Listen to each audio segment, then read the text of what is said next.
Charles Goodyear and Fritz Hofmann, rubber.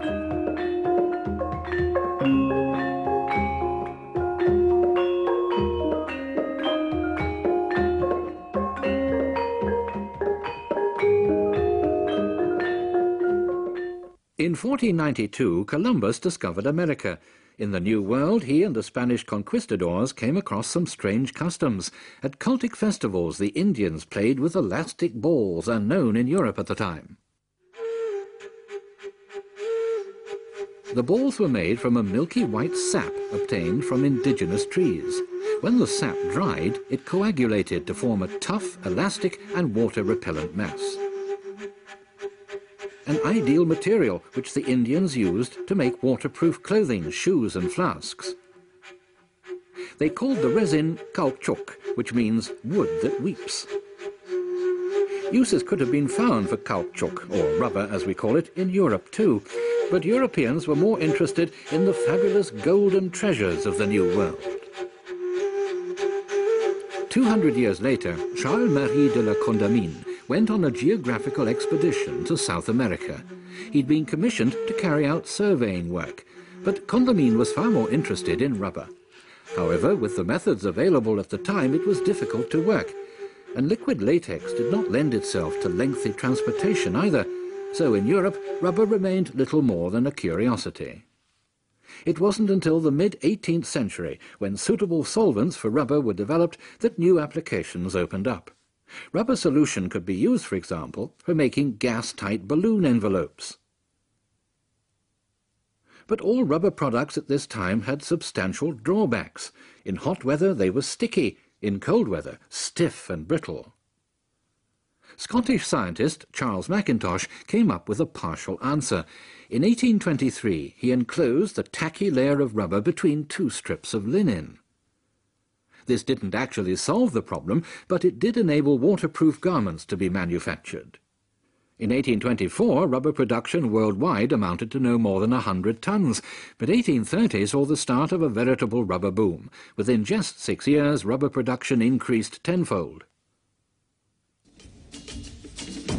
Brazil, which held a world monopoly on rubber, supplied the emerging industrial age.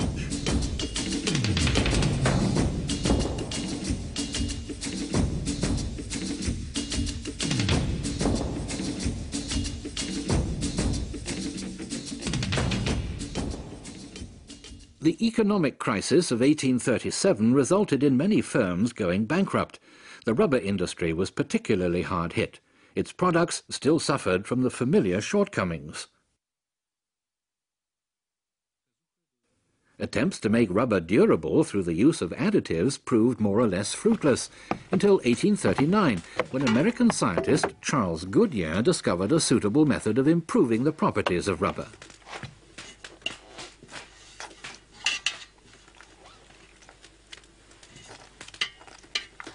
Goodyear was experimenting with rubber solutions to which he had added powdered sulfur.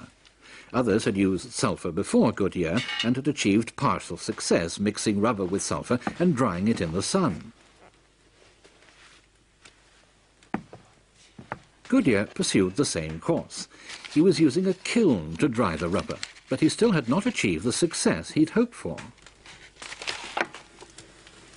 Then chance lent a hand. One of his samples was accidentally exposed to a higher temperature.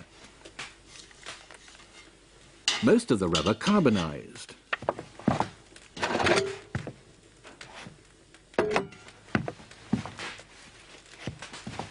But Goodyear noticed that in certain places a material had formed that had elastic properties. He had invented the process we now call vulcanization. Unvulcanized rubber is an aggregate of very long molecules intertwined in a random way. Vulcanized rubber has been heated with sulfur, which forms bridges of sulfur atom chains linking the rubber molecules together. Small amounts of sulfur, few crosslinks, lead to soft rubber, larger amounts of sulfur to much harder materials. Now that it had become possible to manufacture rubber that could be worked, interest in rubber increased again. Raw rubber still came from Brazil, and Brazil still held a monopoly on rubber production because Hevea brasiliensis, the tree which yields rubber with the best properties, was only found in the Amazon jungle.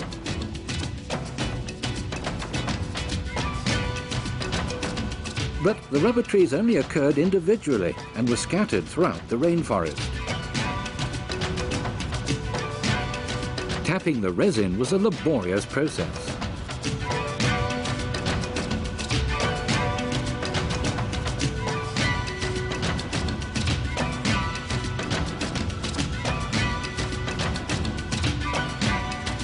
In the 50 years from 1830 to 1880, annual production rose 5,000 times over to 15,000 tons.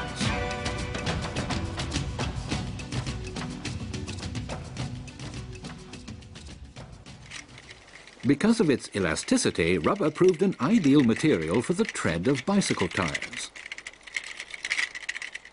But cycling didn't really become comfortable until 1880, when Irish veterinary surgeon John Dunlop invented the pneumatic tyre. It was later discovered that the principle had already been patented back in 1846, but Dunlop's company held various accessory patents that enabled it to establish its position. Dunlop's pneumatic tyre came just at the right time, because the automobile industry needed a smooth-running tyre. Once again, the demand for rubber rose. Around the turn of the century, the villages along the Amazon blossomed into flourishing cities. The Opera House in Manaus was built by wealthy rubber barons in the vain hope that the great Enrico Caruso would perform there. The huge demand for rubber and Brazil's monopolistic position determined the price. Rubber cost as much on the world market as silver. It was clear that plantations needed to be set up in order to supply the market more efficiently. But the Brazilians failed to do this. In the meantime, Britain was trying to become independent of Brazilian rubber. The seeds it needed for this were obtained by Henry Wickham, an English planter who lived in the Amazon region. Helped by Indians, by 1876 Wickham had collected 70,000 seeds. Claiming that his shipment consisted of delicate plants for the British Crown, he succeeded in getting the seeds past Brazilian customs and out of the country.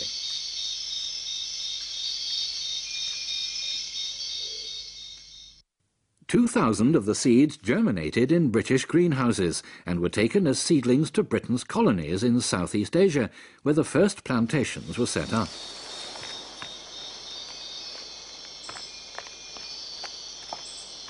By 1914, these plantations were yielding 70,000 tons of rubber a year, 60% of world production. Producing rubber on plantations was a lot cheaper than obtaining wild rubber in the Brazilian jungle. Brazil's monopoly on rubber had been broken.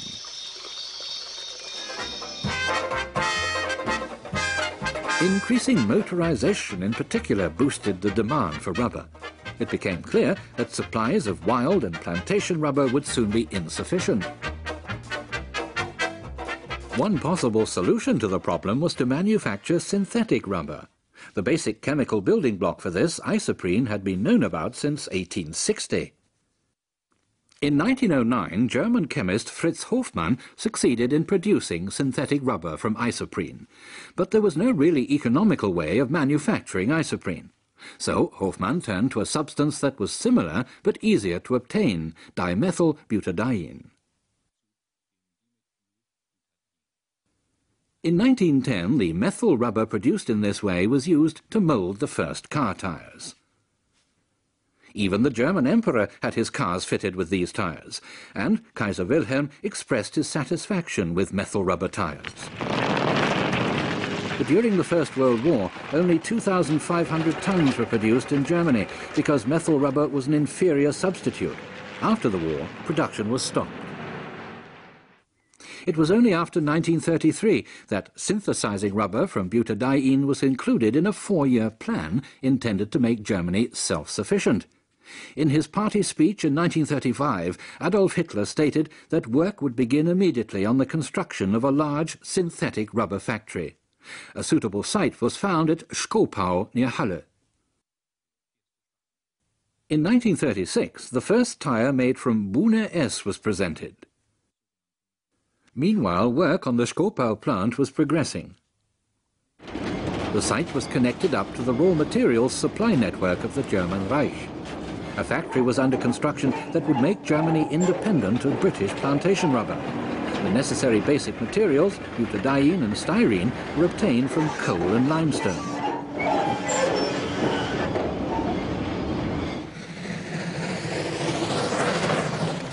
In 1934, the first rubber factory for making Bune S entered operation. Following the Japanese attack on Pearl Harbor, the United States was cut off from its biggest source of rubber, the plantations in Southeast Asia.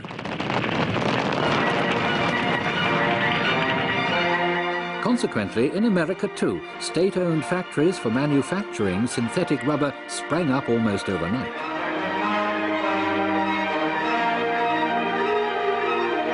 The United States produced its first synthetic rubber in 1942.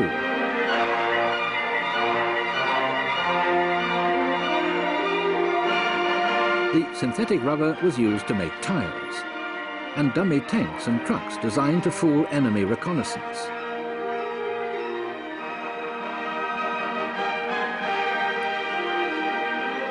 Rubber, a material that helped to win battles.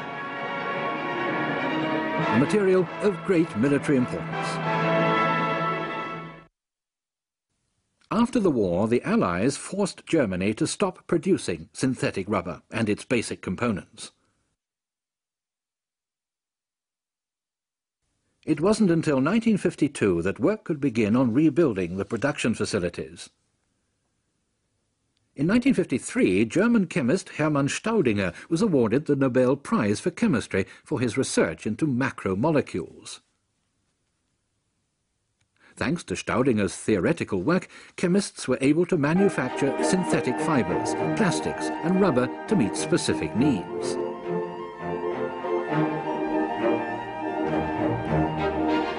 This is done through the use of suitable additives and through process control.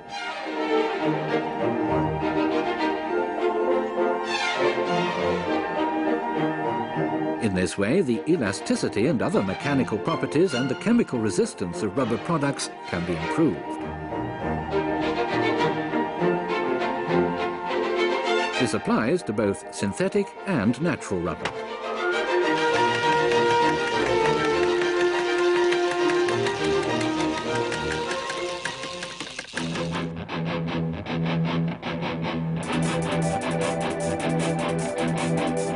Modern tyres have to withstand extreme pressures, low rolling noise, low fuel consumption, minimal rolling resistance and maximum durability.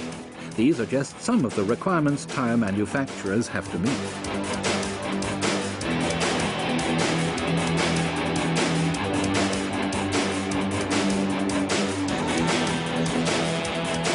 A modern car tyre consists of up to 25 different structural elements, and it's not uncommon for 10 different rubber mixtures to be used.